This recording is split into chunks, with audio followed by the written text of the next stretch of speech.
welcome to Rambo Radio. I am your host, Gen T, Twitter and Instagram at GenT523, but nobody cares. It's all about YouTube Gen T TV. Yeah! Alright, friends, how are you? So many things to talk about, but most importantly, UFC Freedom 250! Yeah! Friends, what is going on? I am so glad to talk to y'all today. Got all my stuff here. Oh my gosh. So many things. Like, for starters, let's hit play because I'm actually watching the fights as I talk to you because there was just so many things happening. A lot going on. Sean Strickland crashed the UFC event with Craig Jones. They were thrown out. It was complete mayhem. Allegedly, 130 million people watched this fight. I cannot believe that, but I can. There were 80,000 people about 2 blocks away that were just regular fans watching it at a park on a big screen that the UFC set up. And then they had the, White House people at the actual White House there. So the first fight I want to talk to y'all about was Steve Garcia and Diego Lopes. This card, first of all, this will never happen again. This card will be the first and last time you see anything crazy like this happening on the White House lawn. So it was really cool to see the octagon there with the White House in the background, because a lot of times that's stuff you see in like video games or something, but to actually see that and the lighting and then having them walk out with various first responders, firemen, military servicemen and women, it was really cool. And then on top of that, this was like the cherry on the cake here. They had the President's Band. I can't remember what they officially call them, but I've seen them before at Annapolis. And they were doing all of the music live. So this girl was singing all of the songs. There was a guy singing in Spanish. He did the Ilia Torperia song. I couldn't believe it. I was like, are they going to play this? They're going to play it. They played every song. It was just like perfect. So I couldn't believe the musicianship from some of these men and women playing, but if you're in the President's Band, that means you could play. So, I forget what they call them, but I have seen them before, and they are fantastic. So some of my not so happy with moments from the show, it was just too long. There was the in between, the moments in between. I really wanted them to kind of scoot along the fights more, simply because I was being eaten alive by mosquitoes at my friend's house. We were outside watching it on a projector. But most importantly, I just felt like it was dragging a little bit. There was a bit of a rain delay. So I guess in hindsight, even though this was a special event, I don't ever want to see another UFC outside. Let's just put a stop to that right now. No more of that. I don't want it to be where we're sitting around waiting because of a rain delay. Ugh, that was annoying. I had arrived at the party and they were like, "Oh, a rain delay." I'm like, man, come on. Let's get this shit over with, okay? I was just so annoyed that I was being destroyed by mosquitoes, and just the fact that it was just like kind of dragging along. And they brought out Tyson Fury, which this MMA event was kind of an MMA event made for everybody. Usually when you watch UFC, you can still watch it and enjoy it, but it's not as enjoyable as if you don't know like who the fighters are or the backstory or what's going on, right? So the White House card, they kind of went into detail telling you each of the fighters' stories, which I appreciate that.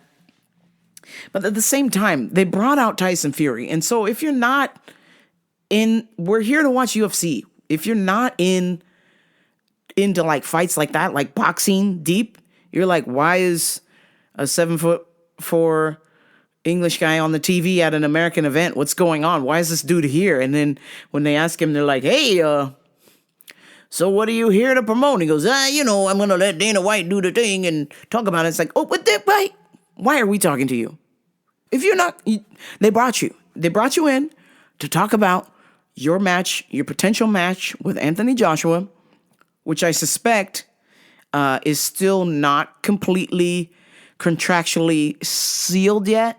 So maybe they didn't want to say, but they kind of were alluding to that they were going to do Tyson Fury, Anthony Joshua. But, obviously things are happening behind the scenes. But they were trying to promote it, but not, which was weird. So I was just like, why is this dude here? I don't want to see an English dude at an American event, okay? I love you, but unless you're like putting the gloves on, we can talk about this later. So it was just kind of was weird. And then, I don't know, just there was a lot of just Dodge Ram, buy it, America first, that kind of stuff. Weird, like propaganda type situation. I'm just like, ugh. Can we just get the fights going, please? I don't care. I just want to see fights. Historically, this will probably be the first and only card where there were 6 or 7 knockouts in a row, which is great. But to be fair, I thought the matches were a bit of a mismatch up until the co-main and the main. Otherwise, the fights were pretty fucking predictable. I wish that I would have won all of my picks, but I'm that kind of person. I'm very salty, and obviously I had picked Diego Lopez, which is who I'm watching now. Diego Lopez and Scott Garcia, but when I look back at it on paper now, I tried to cook up a way to think to myself, like, I picked Lopez to win, but in the back of my mind, I was like, Steve Garcia is coming up. He's number 9 versus number 2. But then, after the fight was over, after Steve Garcia was viciously knocked out by Diego Lopez, I was like, number 2 versus number 9, that's a bit of a leap, And then I kind of looked at the rest of the card and I was like, man, with the exception of the co-main and the main event, this was pretty much just kind of a slop kind of a fight, Diego Lopez and Garcia, I mean, right off the bat, Lopez was like about to be champion. He fought Volk twice and lost, but he's nearly cleared out the division. So to give him Scott Garcia, who's 9th, in the line, it's like, that's not much of a challenge for Diego, Who else is in that division? I wish they would have had, Diego fight somebody else. So Volk is the champion right now at featherweight. And Diego Lopez has fought him twice and lost viciously twice. So all that's left is Musar Evelev, Leron Murphy, Aljamain Sterling, and Yair Rodriguez, Gene Silva, Arnold Allen, Yusuf Zalal, Kevin Vallejo, Steve Garcia, Brian Ortega, Aaron Pico. Okay, the simplest solution to this, maybe you've already set up the fight with Musar and Volkanovski. So that's number 1, the champ. Have Diego fight number 3, Leron. I want to make sure Diego, he's already lost twice to the champ. I want to make sure he is a legit number 2. Instead, they fed him somebody from the back of the line. That's kind of crazy. I was a little disappointed with the matchmaking for some of these fights here. I was like, man, that's not, it would have been great to see Leron Murphy, who's been a contender, fight the number 2 guy. He's number 3 in line. He's beaten everybody else. Let that man fight for number 2 in line, because ideally, originally, Leron Murphy was number 1 and he lost to Musar. So since Diego and Leron have kind of lost, I think it's only fair that the 2 should fight each other, right? And then we see who's the best there. But no, they gave this man a number 9 seed. I was like, man, go fuck yourself. This fight is trash. It's just not. I mean, it's just not competitive. It's embarrassing. I was like, man, why did y'all do that to us? And of course, we make it to round 3, and there was a couple of jabs or round 2 that kind of got through on Lopes, but you could just tell who was the quicker striker and who has more power. And it's Lopes. And I couldn't understand why they matched those two together. He hits Lopes with a good one, but then Lopes is such a seasoned vet that he just accepts the right hook and counters back with the right hook, counters back with the counter left hook, and then knocks him out, and then jumps on top of the cage, and then jumps off with the White House in the background. Unbelievable. Diego Lopes, ladies and gentlemen. And of course, Steve Garcia is just like, what happened, mama? What happened? So, okay, let's see. Bo Nickel versus Kyle Dukakis. I just don't like that they are just handing this man just I want to believe in Bo Nickel, but I've bet against him several times, and I just think that there's only so much. This man's a wrestler, but he's not using his wrestling. He's trying to like show the world like, hey, I can strike too, which he does get a knockout in this fight.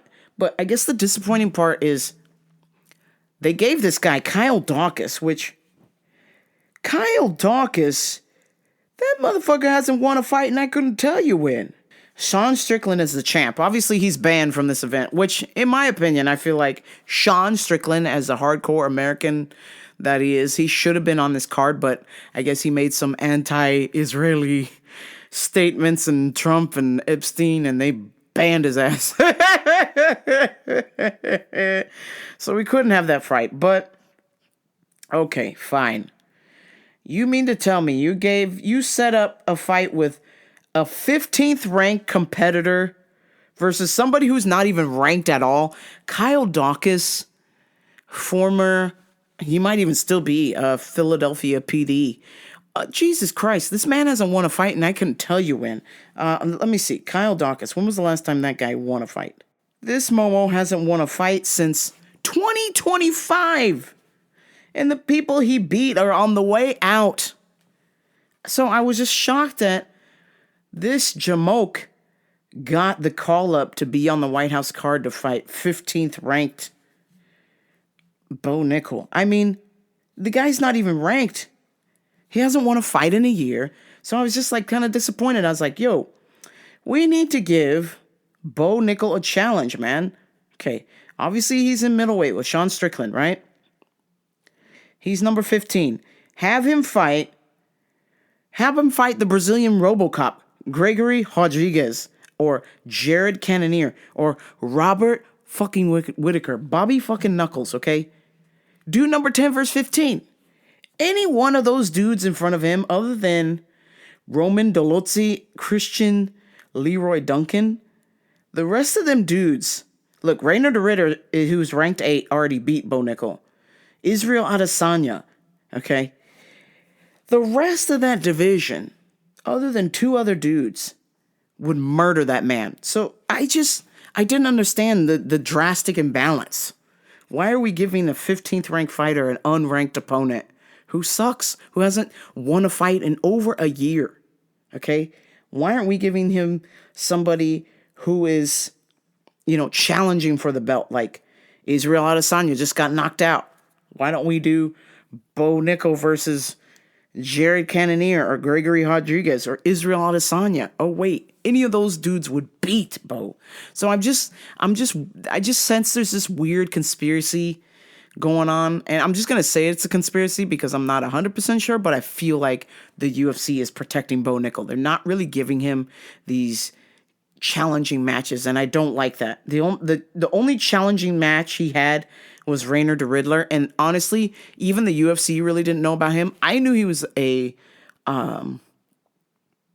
champion over in ONE FC and an amazing jiu-jitsu competitor as well. So I was like, oh, if they put Bo against this guy, he's gonna smoke Bo, because Bo wants to wrestle and Reiner wants to do jiu-jitsu. And if Bo tries to stand, which somehow Bo magically thinks he has hands, Reiner de Riddler is a kickboxing champion. He's going to knock him the fuck out. And that's exactly what happened. So I just feel like, if Bo actually fights a ranked opponent, he's going to lose. So I was kind of shocked that they had given him this fight with a dude who they actually kicked out of the UFC because his record was shit. And they basically brought him back for this fight, which is just complete garbage. So that was painful to watch. Now, Rufy Chandler. Mauricio Hufi and Michael Chandler. Okay. Mauricio's 29. Michael Chandler is 40 years old. Mauricio Hufi, 5'11". Michael Chandler, the manlet, 5'8". Okay?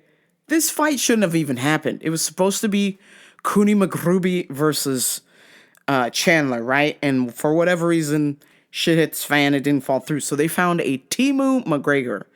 Mauricio Hufi, I call him Timu McGregor. He looks exactly like Conor McGregor. He strikes like Conor McGregor. He's basically the Brazilian Conor McGregor, right? And so, I don't know why Michael Chandler was asked to take on such a terrible fight like this, because lightweight division, these are big boys. These are big shoes. And Chandler, when was the last time Michael Chandler won a fight? I will check on that. This man has not won a fight since 2022. Why?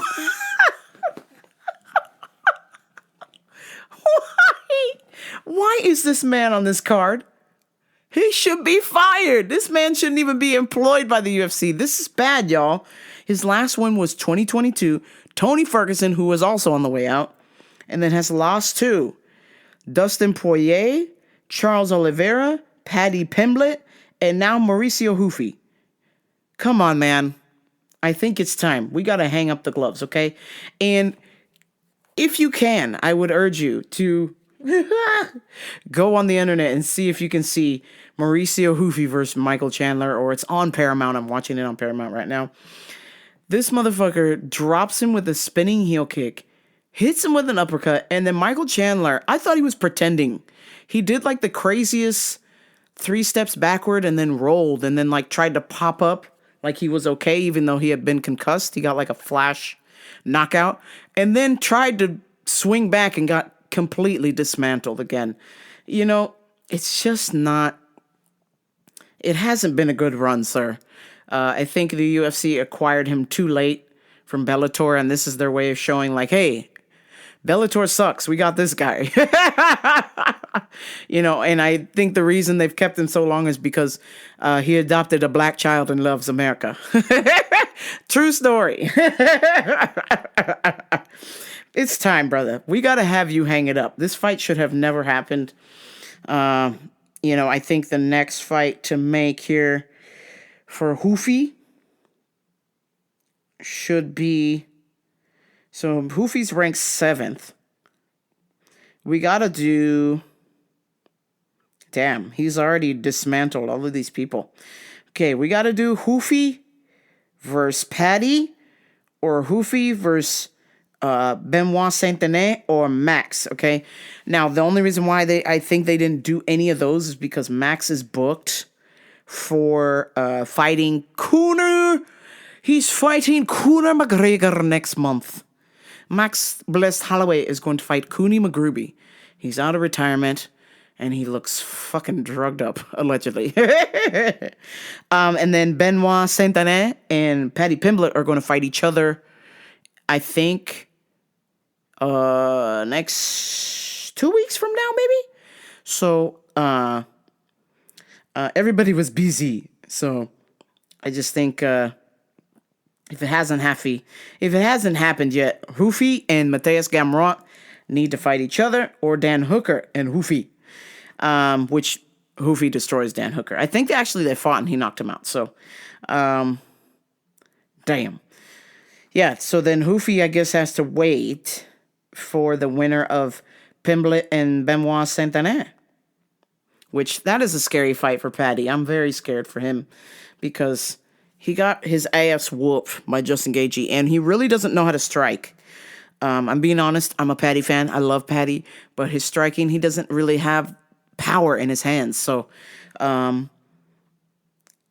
for Paddy to be completely decimated, he didn't get, knocked out, but he got beat up by Gaethje. I think if he wins against Benoit Saint-Denis, his next fight should be... either Gaethje rematch or Ilya, since, Ilya is there. So, Let's see here. Oh boy, yep. We're in the middle of round one, and Michael Chandler is on his bicycle in the ring. He is running because he knows he's going to get knocked the fuck out. Poor guy. Poor lad. Oh my days. Yeah.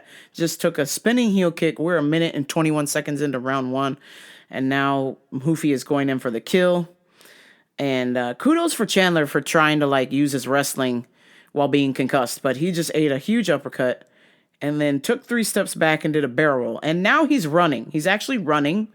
And now he's eating an incredible amount of body shots, which hurt him, and he is running again. Yeah, it's just time. I don't want to see it anymore. I don't want to see a fighter past their prime fighting again. It's just too much. You're not prepared for the damage. You can't take the hits like you used to. It's over. It's just over. I mean, Chandler has spent the last 40 seconds trying to avoid getting KO'd, but he is hurt. He's blocking his rib. Oh, he got spin kicked again. Yep, he's done. Just absolutely terrible. Don't let this man fight again. Good God almighty. Kudos to Rufy. He did what he was supposed to do. But man, okay, this fight was incredibly painful to watch. Josh Hokett and Derek Lewis.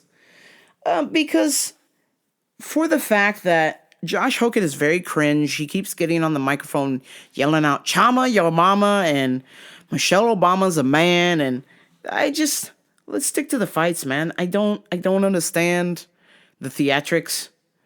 How much better of a fighter would Josh Hokett be if he actually focused on, his striking and his wrestling, his jiu-jitsu, more than talking shit? I can't stand it. I'm sure I'm not the only one. It's annoying. I would like for it to be done. Let's be done with the cringe talking. It's just not working anymore. And the last person that was this cringe was Colby, and the UFC just released him. He's terrible. Same concept, just a one-trick pony. Talks a lot of shit and then can't get it done. But for some reason right now, Josh Hokett, he keeps winning. It's incredibly shocking. I thought for sure I had picked Black Beast to win that fight because I just can't stand Josh Hokett. And let's look at the heavyweight rankings here. It is a goddamn terrible situation going on at heavyweight. So, Tom Aspinall has been moved. Oh, wait. Tom Aspinall is still the champion, but he has been sidelined with several eye pokes from Cyril Gahn, who is just an absolute stinky Frenchman cheater. Okay, he repeatedly pokes people on the eyes. And of course, Tom Aspinall has to sit out and wait till his eyes are healed. So, under Cyril, I have Alexander Volkov, Sergey Pavlovich, and then Josh Hokett. Okay. I think Derek Lewis is ranked 11th. And honestly, his performance the last couple fights, he hasn't won a fight in, good God, I can't tell you when, but he's not looked great. His last couple fights, he's basically quit just from sheer exhaustion. It's not even because he couldn't fight. He's just poorly conditioned. And I get you're 265 pounds, but, if all that you've done has just thrown an overhand right, you would think that you would condition yourself to withstand a little bit more striking from others so you could throw that overhand right. Yeah, that's the only punch you got, right? So why won't you get on the treadmill? Why won't you ride your bike? Why won't you do jiu-jitsu? Something to bring your pounds down, because he fought Josh Hokett, who appears to be 220 pounds and looks lean, okay? Little beer belly, but lean. Josh Hokett, a former 49ers player. Yuck.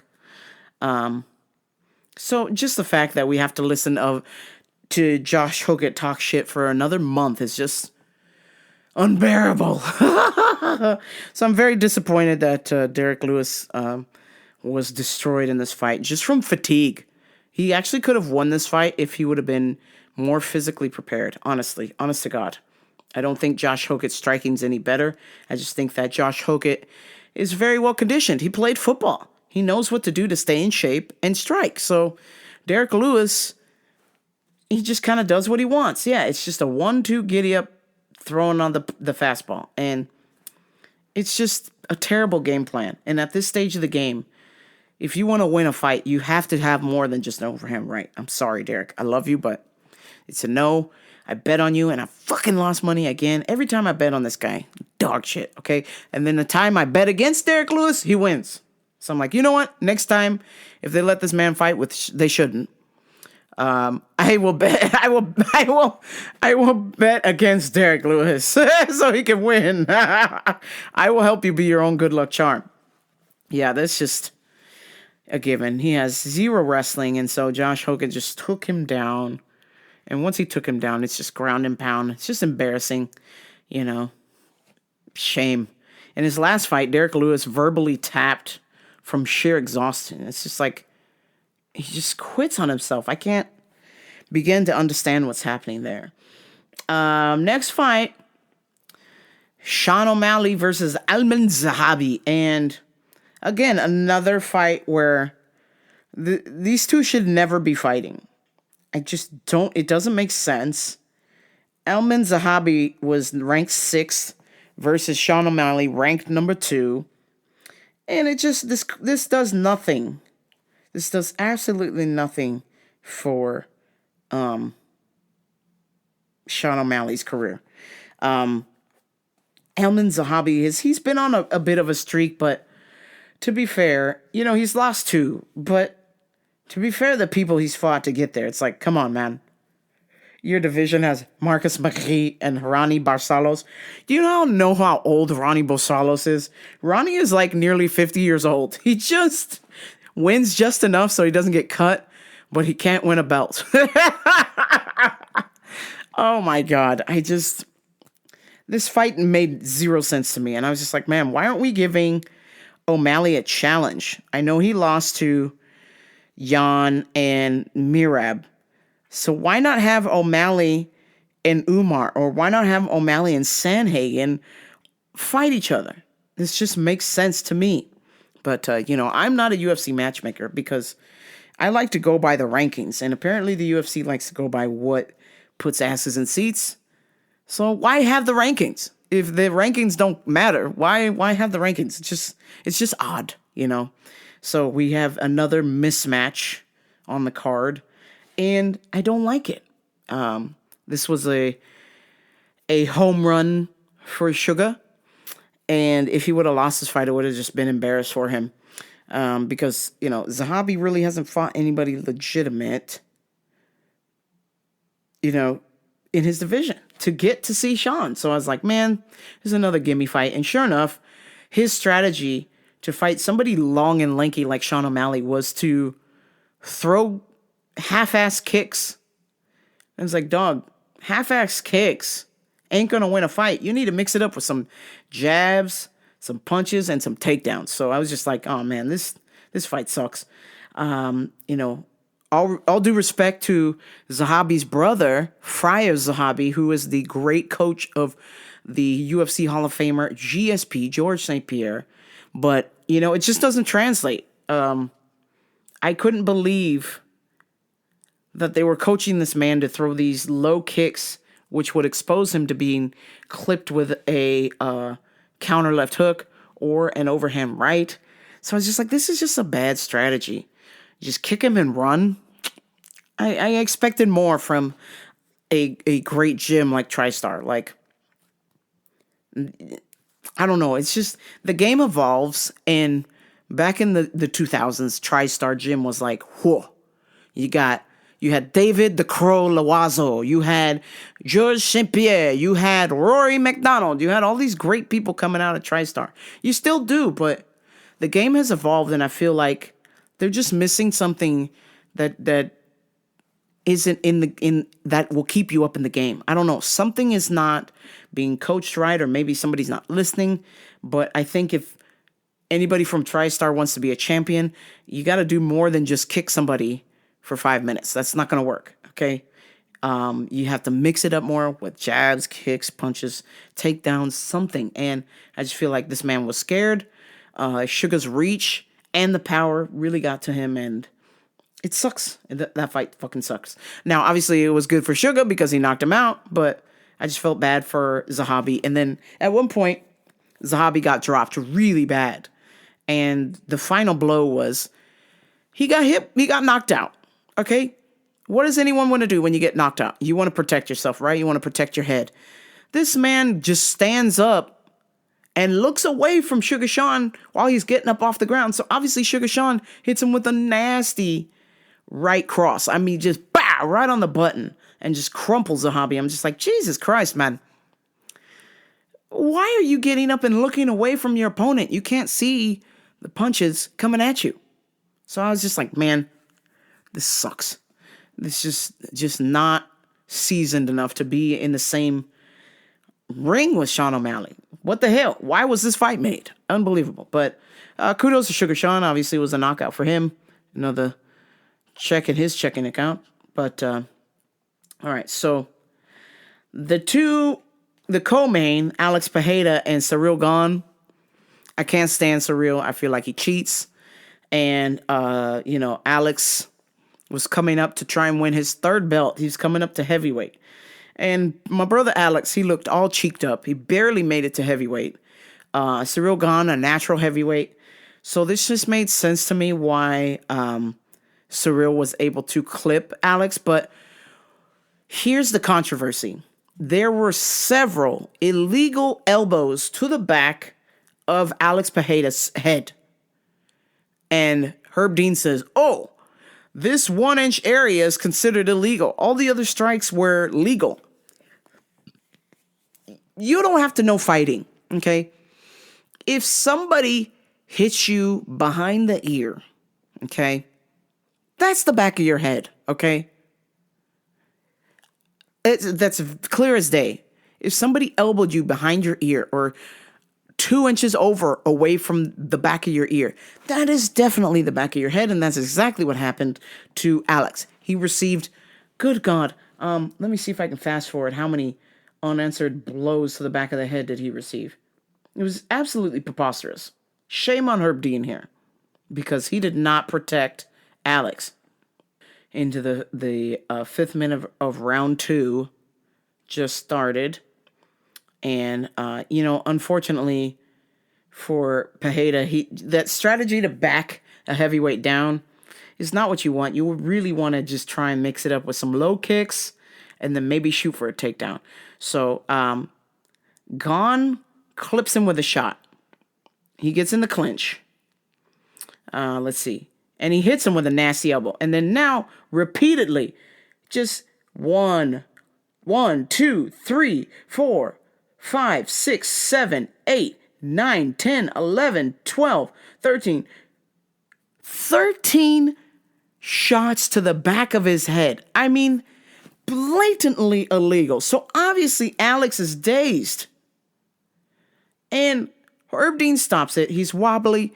But this is for a belt. You got to let him die on a sword. You got to let him fall. He's posted up against the cage. He's taking terrible shots, but he's still up. He's trying to clinch with him. He's trying to stop him down, but it's just bad. But to take 13 elbows to the back of your head, I'm sorry, but you are not going to be well enough to defend yourself. I need the referee to be more diligent and step in, because Alex got fucked off, okay? I mean, Gane literally elbowed him in the back of the head 13 fucking times. Illegal.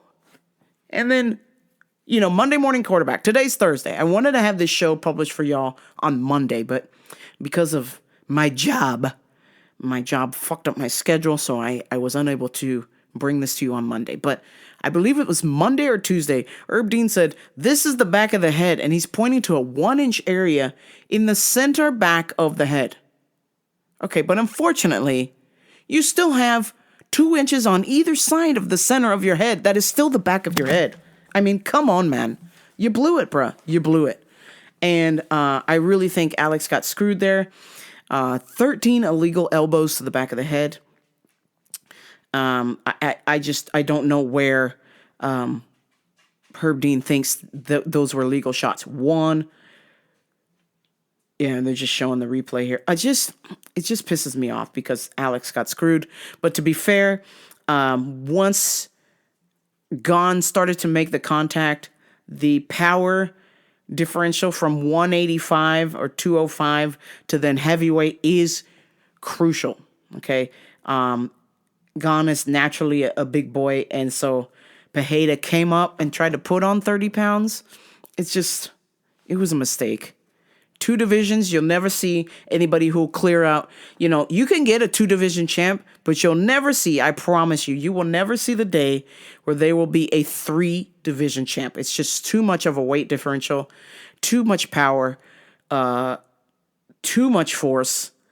It's just not going to work. So, lesson learned for anybody who's thinking they're going to get 3 belts. Yeah, good luck. It's not going to happen. And then finally,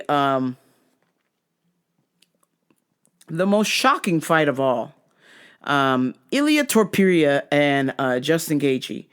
Are we saying fight of the year? I think we're going to say fight of the year. But damn, I mean, it was an ass whooping. I expected Ilia to be a little bit more composed, and for some reason, it reminded me of a Bond villain, Justin Gaethje and all red, white, and blue. And then we're fighting this Spaniard, Ilia Topuria. And right off the bat, I noticed Ilia's haircut was different. It's not his normal hairstyle. So he kind of looked like a Bond villain. Also, his first round, Ilia decided to not respect Justin's power at all and walk him down without blocking any punches. I'm not sure what strategy that was, but that was a god-awful strategy. This man has knockout power. And so for Ilia, who's like 5'7", 5'7", to go against a 6-footer and think that he can knock this man out is crazy. Now, he did hit him with a couple of body shots. It did hurt Justin, but the crucial mistakes were made. At that first round, he took unnecessary damage. He did not put his hands up. He didn't respect Justin, and Justin pieced him up with a jab. He destroyed this man's face with a jab. He broke his nose. He broke both orbital bones. And even when he punched him, even Gaethje said, and I noticed it, when he punched him, Ilia touched his face to see the blood and was just like, became overly emotional even more. And it was just like, oh no, come on, brother. This is a fight. If you're getting touched up by a jab, that means you need to step it up and block your fucking face. He didn't block. He didn't fucking block. So I was just like kind of shocked that it all fell apart. After that first round, I said, oh, it's over. There was a shot in the second round where Ilia had Justin hurt with some body shots. And rather than finish with a ground and pound, this man thought it would be a good idea to do some jiu-jitsu. What the fuck? Are you mental, man? Who is your coach? You never want to do jiu-jitsu in the second round because guess why? The person is slippery. You both are sweaty. It's very hard to submit somebody when you're sweaty like that. Number 2, Justin Gaethje can wrestle. So clearly he's going to escape. Number 3, you barely have the energy because you lost so much energy by getting beat up by Justin in the first round, and you wasted so much energy trying to put him away in the second that when he actually got to the last minute or so of the second round and started to do jiu-jitsu, he was so tired he just laid on the boy, okay? He just laid on the man. And I said, my God, this is painful. Because as a coach, I'm seeing a game plan being executed, and it is not a good one. That man took unnecessary damage, and I just wish that he would have had a better strategy. If I'm fighting Justin Gaethje, I know he has knockout power from start to finish. Okay, we're gonna circle. We might try some jiu-jitsu in the first, but definitely not in the second or the third. Okay, because you got to have the conditioning. And so this man, because when you get punched in the face a lot, especially for 5 minutes, hard, it takes a lot of energy out of you. And Justin Gaethje did exactly what he was supposed to do. He jabbed this motherfucker to death. He beat this man with a jab. Okay? And for Ilya to be so misguided and thinking like, oh, I have power. I have as much power as Justin Gaethje. Meanwhile, Ilya, he's a little manlet. He's 5'7", and this was at welterweight. So this was at lightweight. So Justin Gaethje is every bit of 155 pounds to make weight. But when he hydrates, this is a big boy. I'm certain come fight night, this man was probably $175 or $185 come fight time after being hydrated. And not a belly either. Like, this man is in shape. So we're talking, he a big boy. 6 foot, 185. Okay? Ilia Topuria, 5'7". He had to eat more to make 155. You understand what I'm saying? It was just a complete mismatch. This guy's got 25 pounds on you come fight time, and you think that you got the power to put this man down. I'm sorry. Not a cornbread fed boy like Justin Gaethje. It's not going to happen. And I'm disappointed that Ilya's team didn't do the research. Why you wouldn't do the research and think that, hey, we need to keep our hands up because Justin's got power. And B, we need to respect that power. We need to circle. We need to mix it up with strikes, change levels. This man was headhunting the whole time. And then when he realized he couldn't knock him out, then he got smart and started going to the body. But by then, it was already too late. It was already the second round. It was already too late. Yeah, we're already 3 minutes and 23 seconds in, and Justin tapped him with a jab, and Ilya's already grabbing his face. So it's like, come on, man. You shot yourself in the dick. His eyes busted open, and he didn't respect Justin. So you know what? You get what you deserve. Kudos to Justin for winning for America. But gosh darn it, Ilya, man. Mistakes were made. And, to be the champion and be 17-0, it's at that level, you shouldn't make a mistake like that. You know better. And I think it's very important as a fighter that you always respect your opponent. I don't care how disrespectful they are to you. You always respect your opponent. It doesn't matter whatever's going on.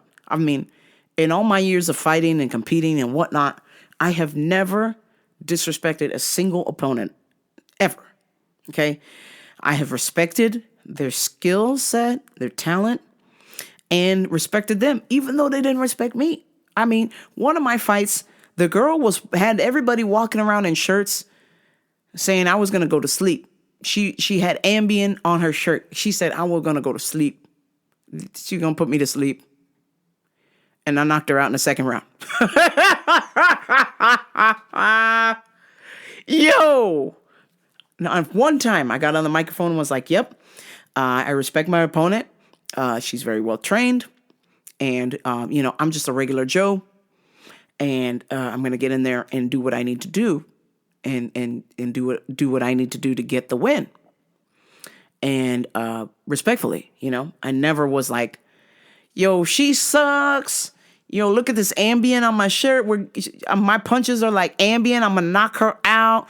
Like, just trash. Absolute fucking garbage, okay? Never. Not one time did I ever say anything. But let me tell you, when I seen them shirts, I said, come Saturday night, ain't none of you motherfuckers going to be wearing them shirts when I'm done with this chick, okay? I made sure. I said, come Saturday night, I'm going to knock this girl out. She thinks she's going to knock me out, but I got a plan for her. I'm going to knock her ass out. And that's what I did.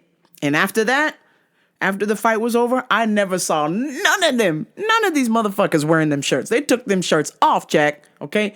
The only person wearing that dumbass shirt was her husband. Everybody else took them shirts off, and they was like, whoa, yo, Jim, that was awesome. Champ is here. I was like, see?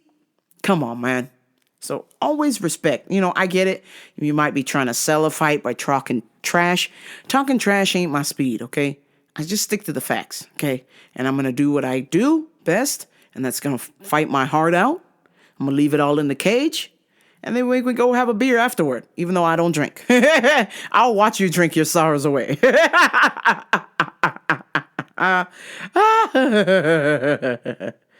Oh yeah. See, it was just too late. Ilya had already made the mistake in the first round. I got to turn this off because I'm getting upset. I'm getting upset. It's a good fight, though. It's a good fight. I highly recommend if you have Paramount Plus or maybe on the dark web, somebody still has the fights up. Go watch them. If you didn't watch them, don't you want to be one of the 130 million people that watched that fight? Because they were fantastic. A little one-sided, but fantastic. But at least the co-main and the main were a bit of a surprise. It was a bit of a shakeup, and the people who were expected to win didn't exactly get that win, but it was still good to watch. Some current events.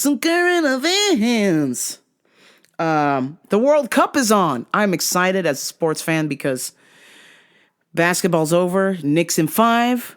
They won. Congratulations to the Knicks. And the Carolina Hurricanes, won the Stanley Cup, lowered the Stanley's Cup. So I was just like feeling, kind of depressed because, unless UFC is on, where my sports at? It's over. My football is over. My American football's over. Basketball's over. Hockey's over. Maybe I could watch some tennis or some golf, but it's not the same. I need the thrill. You know what I'm saying? The thrill. Baseball's on, but my team sucks. The Angels are just complete and utter dog shit, but it's not their fault. They're being held hostage by the owner, Artie, who is a complete scumbag. This is on the record. These are just facts. Every home game, there are people protesting the ownership.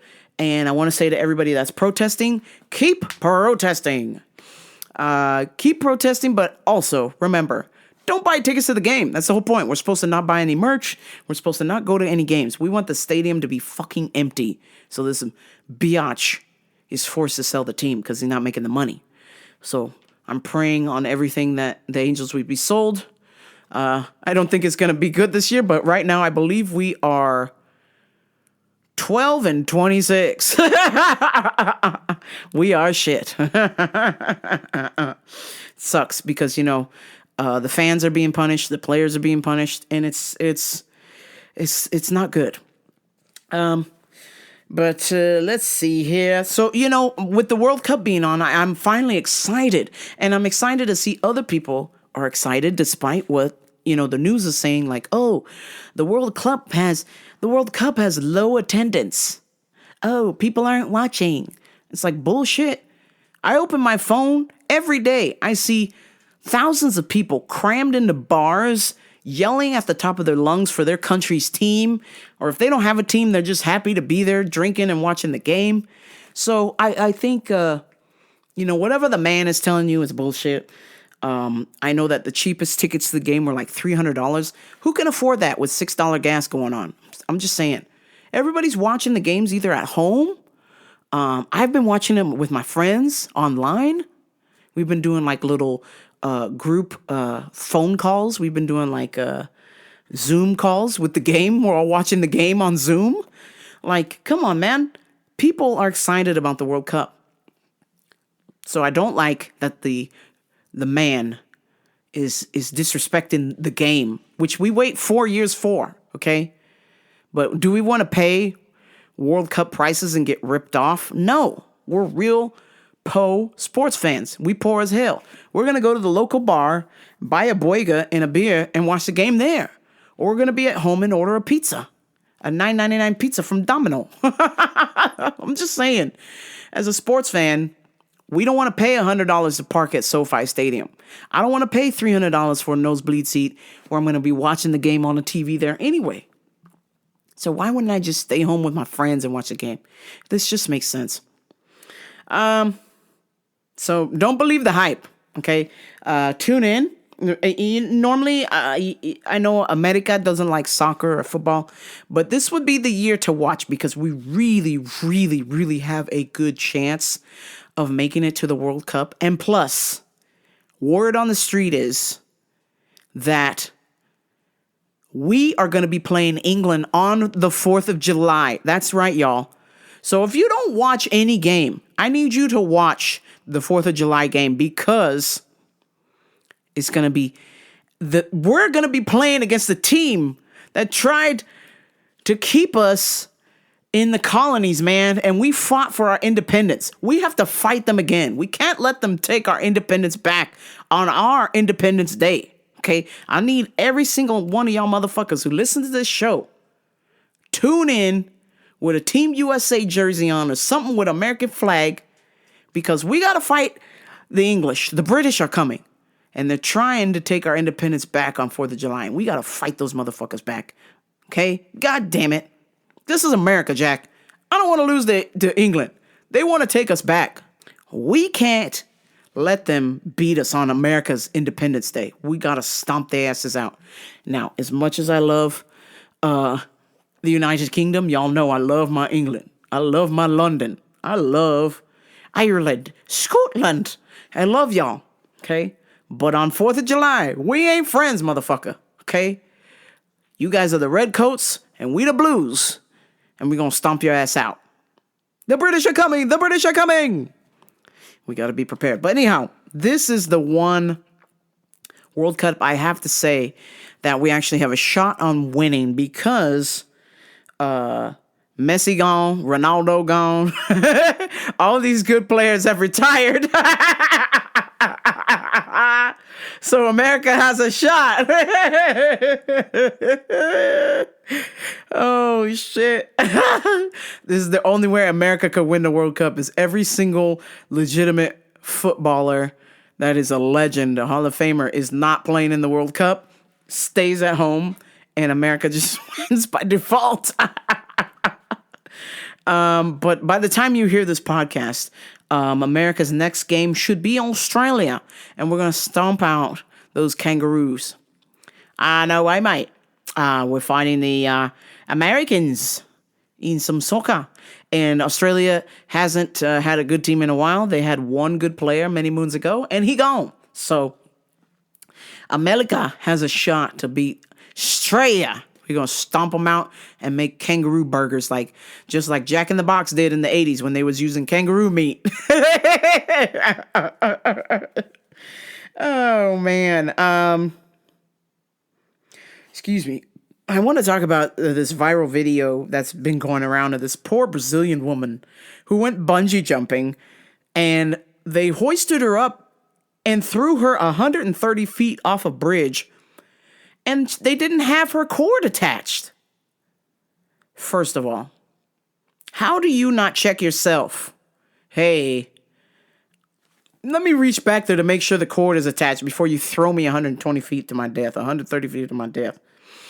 The worst bit is I guess there was a nurse that attended to this lady before she actually died, and she was still alive. After being thrown 130 feet. Good God. What an excruciating death. I mean, just terrible way to go. Also, that was one of my biggest fears, is I've always wanted a bungee jump, but I just told myself, I was like, do they test the cords?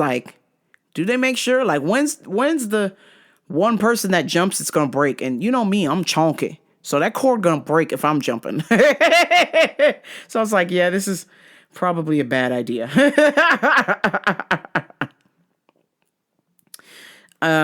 So, my condolences to that Brazilian lady. And then in Brazil, again, Brother Oliver Tree killed in a helicopter. That was also disturbing to watch.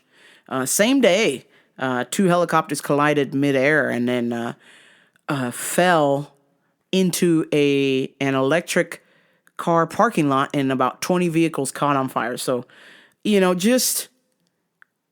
what a terrible death. I feel for Oliver Tree and this poor little Brazilian woman who was thrown off the cliff. I send my condolences. Now, speaking of death, and I'm not happy about, is Brother Rob Reiner, his son Nick. And as you know, Nick, I can't even say allegedly. These are just facts, okay? Mr. Nick Reiner murdered his mom and dad. And apparently he wants his trust fund money to use it for his defense. I'm just like, yo, what kind of sick individual is this? You murdered your parents, and then now you want the money that your parents left you. If they were to die, if something were to happen to them, they left you some money. They weren't expecting to be murdered by their own son. You know what I'm saying? So I think that rules out you getting the trust fund money. You know what I'm saying? That's got to be like, let's give it to the other kids or give it to charity because that man don't deserve it. He freaking murdered his mom and dad. You don't get to get the trust fund money, man. That's a low blow. And speaking of low blows, did you invest in SpaceX stock? Because Elon's company went public last Friday, and it started at $135. And as I checked yesterday, it hit highs of $222. So that means it was a 60% return on your investment. And, you know, I had a little conversation with a friend who was like, "Oh, congratulations. If you invested in SpaceX stock, you're creating a supervillain. You're creating a supervillain." And I'm like, "Bruh, what are you talking about? Congratulations, you're contributing to a supervillain." I'm like, "Do you have any idea how many things Elon Musk has made that you use in your everyday life?" Listen, I don't like the guy. I don't personally care for him. However, this man is a bright man, and he's invented a lot of things that everybody uses in today's world. So I'm like, dog, it's about making money on his money. Do you understand? I said, I don't like that Apple doesn't pay taxes, but I invest in Apple because millions of other people invest in Apple. And if I can make money off of Apple's money, I'm going to. He goes, "Oh, well, congratulations." And I said, "You should tell me congratulations." Because I said, I want you to understand, bro, like, while you're sitting here taking it personal, my stock options are going to make me more money than my Social Security would. My stock options, who I invest in, is going to make me more money than putting it in a savings account. If I put the same money in a savings account, I'm lucky to get less than 3% back. Some banks is 1% back. If you would have invested from Friday to Tuesday in SpaceX stock, you would have gotten 60% return. Show me what bank is doing that. I'll wait, brother. I'll wait. Yeah, how's it, brother? You're never going to find a bank who will do that, okay?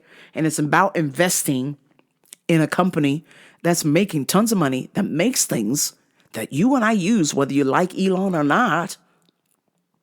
And because people are using these products, you should invest your money into his money because his money is making money, and that will make you money in the long run. So I don't know. I was just like, bro, I'm just like, I was low-key kind of disappointed in my friend for him to have that reaction like, "Oh, you're contributing to a supervillain." Like, dog, it's not personal, it's business. I don't like Coca-Cola, but you better believe millions of people drink Coke, and Coke makes money. And guess what? If you invest in Coke, Coke pays you dividends. It's not even about just buying and selling Coke stock. If you buy and hold Coke stock, they give you money quarterly. They give you money back. So whatever you invest in, every time the stock does a split, they'll pay you money back. Prime example, Netflix. I'm fucking pissed off at Netflix right now. There ain't shit to see on there. Okay? Have you combed through Netflix lately? There's like maybe 5 good things on there. It's trash. I don't like that they're trying to charge every single person, every household, every user money. I don't like that. Okay? Am I invested in Netflix? Absolutely. Because guess what? If you would have invested in Netflix at the start of the company, and then the recent split was a 10-to-1 split on a $1,000 investment, you would have made $1 million. You'd be a millionaire. I don't care for Netflix, but if you're going to make me a millionaire, let's do it. So, yes, I'm heavily invested in Netflix because every so many years, they do a stock split and they pay out, big time, okay? The first one was 4-to-1. Second one, 7-to-1. The last one they did this year, 10-to-1, okay? And another 4 years or so, they're going to do another split. And I'm going to get paid.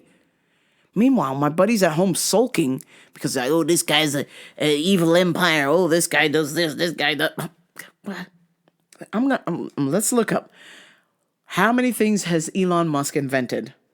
Vehicle design, battery architecture, propulsion systems, PayPal, Tesla, SpaceX, Neuralink, Boring Company, AI, PayPal. I said that twice. Concept around vertical integration, software-defined operations, and cost-reducing reusability. Okay? Remember, brother Elon made that little propulsive rocket that went up in the air and he made it land by itself? Come on, man. This is a smart man. And even if it's not him personally, he's got people in charge of his company who can do this. So it just makes sense to invest in this person. Why do I care what he's doing with his personal life? I could give two shits. Honestly. Other than rumors on the internet, have I seen this man, because everybody go, oh, he did the Hitler sign. Like, okay. And I'm about the business. I don't give a shit what you believe in. You don't like black people? Cool. That's your problem, not mine. I will make money off your money. Look, here we go. Here's the downturn now. So, from Friday to today's Thursday, that shit got up to $222. Okay? So, you were netting a 60% return. And then just today, because everybody made so much money now they're selling the stock. So now the stock is going down. And your dear host knows this and is going to invest again and let the money ride up again. And right when the roller coaster crosses down, I'm going to sell it. Okay? It's not personal. It's business. And this is the only way. My job doesn't have a 401k. My job doesn't have good benefits. I got Social Security. That shit's not going to be there by the time I retire. I already know this. In another 20 years, Social Security going to be wiped the fuck out. That shit's going to be tapped out. They're spending it now. 20 years, that shit's gone, okay? The only solution that I saw, especially after COVID, was like, man, I need to invest in things that people used. I don't give a shit what the company is, what they doing. If it's products people are using, I'm investing in it. I don't drink Coca-Cola. I think it's poison. Millions of other people drink Coke. I'm going to invest. This is a successful company. Okay? Apple. I don't like that they dodge taxes and they got their address in Ireland so they don't have to pay taxes. But I'm investing in their company because it's making me money. And Apple, Coke, just to name a few, are one of the few companies that are so big that when they reach a certain point in their stock and they split, they pay you money back on top of your stock options. So you get money. If you invest enough money in Apple, there is a way. I'm not joking. I know people who are doing this. There is a way for you to live off of the dividends that Apple gives you back. The more you invest, the more you get back. It's a no-brainer. It's not personal, it's business. And I'm trying to secure my financial future because I ain't got nobody, man. It's just fucking me. My homie, he married, he got a lady, he got a nice job. He's secure or whatever. Cool. Good for you. I ain't. I'm fucked. And investing in companies was really the only way that I saw that I could secure my financial future. He's like, oh, if you want to play that game, play that game. I'm just like, brother, this ain't a game to me. This is serious. Like, this is heavy duty shit. Like, I'm locked into the stock market. Now, obviously, the stock market can crash, right? But my thought is this. If it crashes, I'm just going to buy more because eventually it's going to go up. Right now, we're on a high. Maybe we're starting to head down for a low. Cool. Whenever it goes down, I buy. When it goes high, I sell. And then if it's a company that pays me dividends, we keep it. We don't sell it. We're holding on to it until I retire. And then I'm going to get this huge lump sum.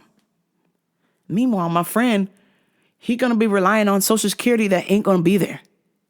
Okay? I'm like, dog. You wanna play that game? We already know now that Social Security ain't gonna be there. I'm just saying. I'm not a mathematician. I'm not smart. I dropped out of college several times. Academic probation. Barely made it through high school. This just makes sense to me because all of my homies that invested, even before it was easy to invest, they doing very well. Okay, so it just makes more sense that you should make your money work for you. You make money, make your money work for you. Who cares about who's running the company? What? That's ridiculous. It's all about making money off of somebody else's money and securing your future. All right. Now that I've done my evil empire speech, invest. I'm going to give you some UFC picks and get the fuck up out of here. Okay, UFC picks. Otan Tanzleon, Leon Chabazian, Luna Santos, Gaston Balanos, Mitch Repsado, Beatrice Mosquita, Merk Zalali,